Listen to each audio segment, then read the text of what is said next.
ลิ่นหอมหวนบ้านประดับดินแดนสาธาเบ่งบานง่อยงาลมพัดมาโอนเอ็นกิ่งใบเป็นแพทย์หมอ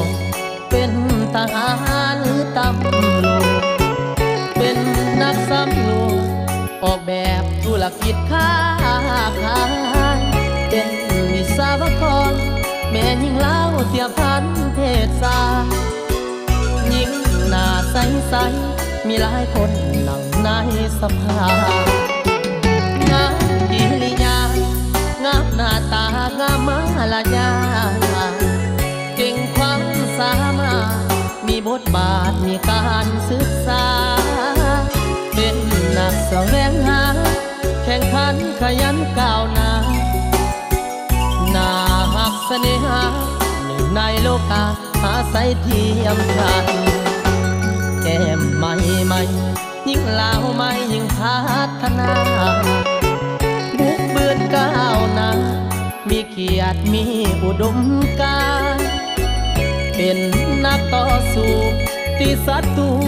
ประจันบานยิ่งหน้าหวานมีหลายคนเป็นวีรชน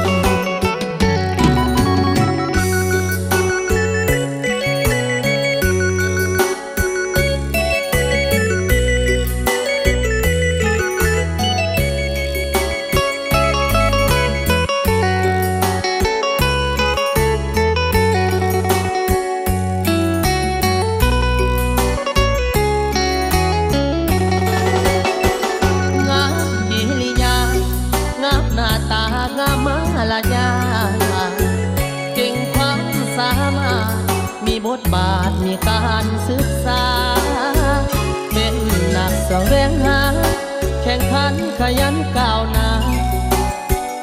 น่าหักเสน่หาหนึ่งในโลกาอาศัยเทียมกัน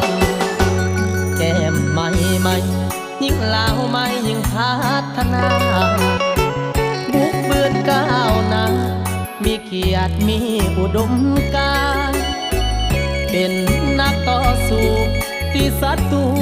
ประจันบานยิ่งหน้าหวานมีหลายคนเป็นวีรชน